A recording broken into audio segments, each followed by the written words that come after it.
Hi, I'm Anne Violet and welcome to my channel. In this video, I'm going to review K-drama It's Okay to Not Be Okay. This drama stars So Yoo-ji as the dark and dangerous antisocial children's book writer whose troubled past has caused her to build an impenetrable wall of coldness, and Kim So-hyun as the selfless psychiatric ward caregiver who has bottled up his own needs so he can take care of his older autistic brother after their mother was murdered at a young age.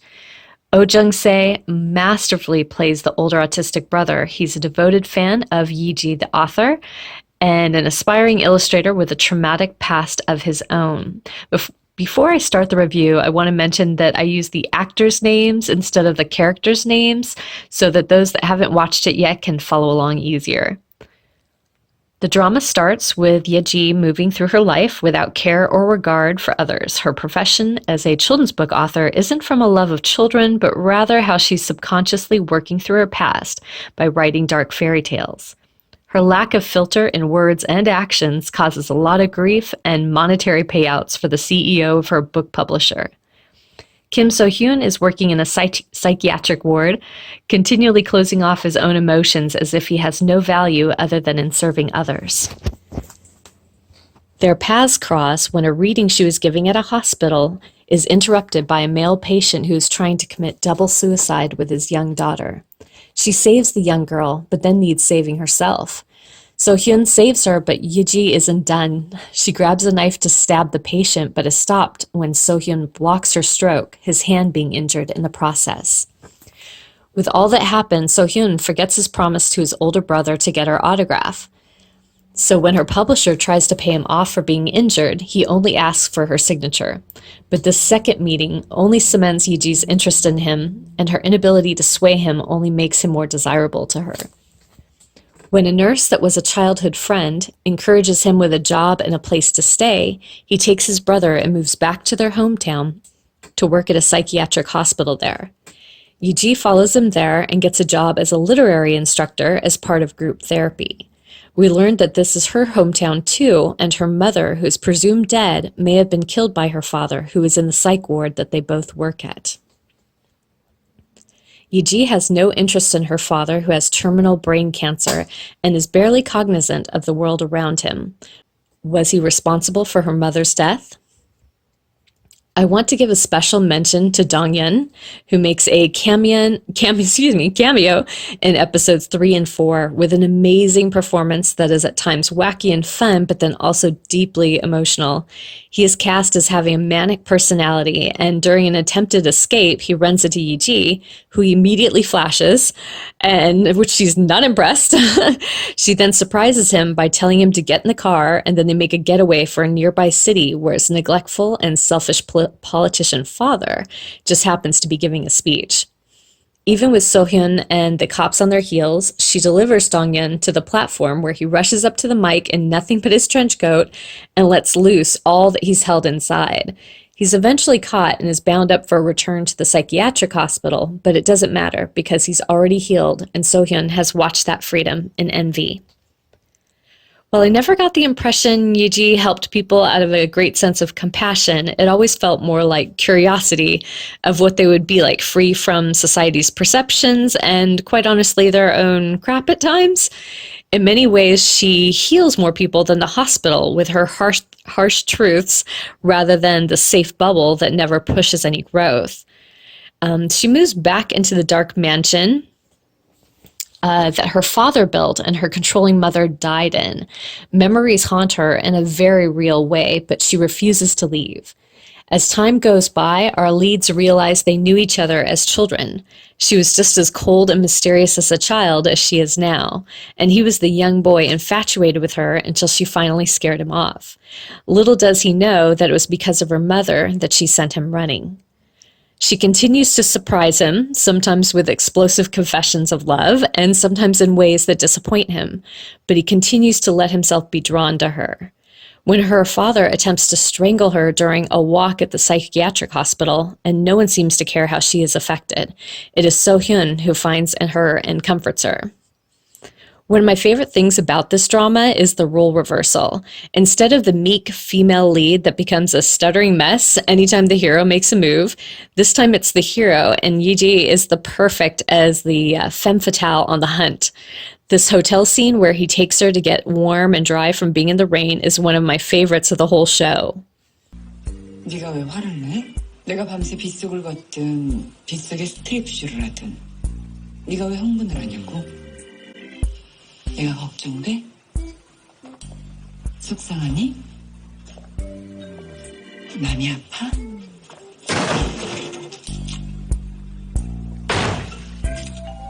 Throws the biggest curveball yet. She talks Jung-se, So-hyun's older autistic brother, into moving into the mansion to work as her illustrator, under a very strict contract.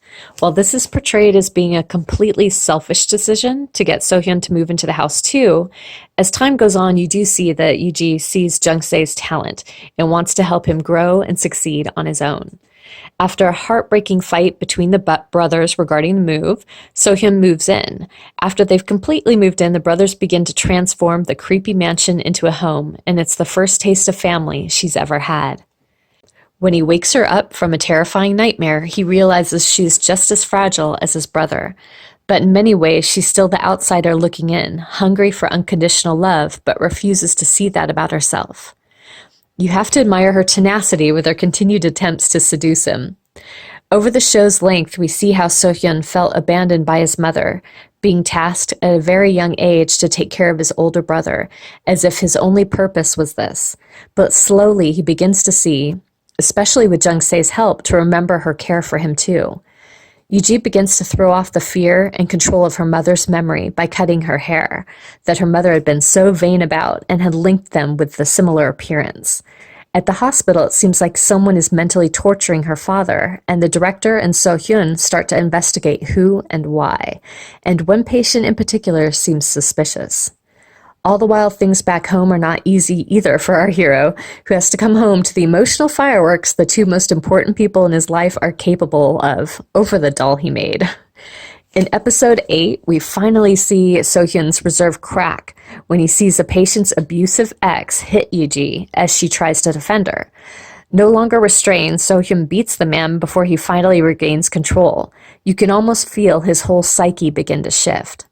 This subsequently gets him suspended, but he's not upset. For the first time, he feels free. You see the first genuine smile from him, and that radiates happiness through the screen, and they run away together for the day. Unfortunately, the situation upsets his older brother, and a painful, ugly truth that So-hyun had thought his brother had forgotten comes to the surface in front of everyone. That So-hyun had, for a brief moment, left Jung-se to die in a frozen pond when they were children. The remembered guilt makes him push away our heroine to concentrate on his brother once again. Yuji is left alone on her birthday, and needing someone, she goes to her ex-friend's mother. This is the nurse's mother, played by the wonderful Kim Mi-kyung, who seems to help. When the patient they were suspecting of bothering Yuji's father escapes, he races to the mansion to save her. So-hyun begins to believe that Yuji's mother might be alive and could be dangerous to Yuji.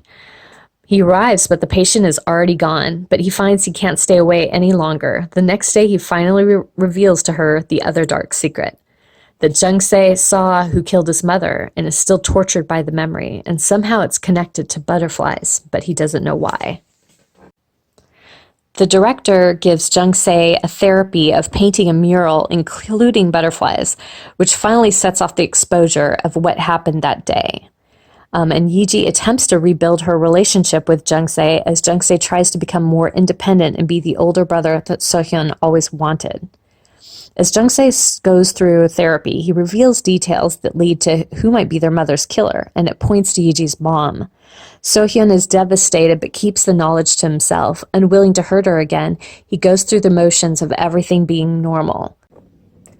Unfortunately, that kind of secret doesn't stay hidden, and soon, through a warning to everyone, Yuji discovers the truth, and the director and So-hyun discover who her mother really is. The guilt of being associated with the killer of the brother's mother destroys her, but the boys refuse to leave her side, no matter how she tries to push them away.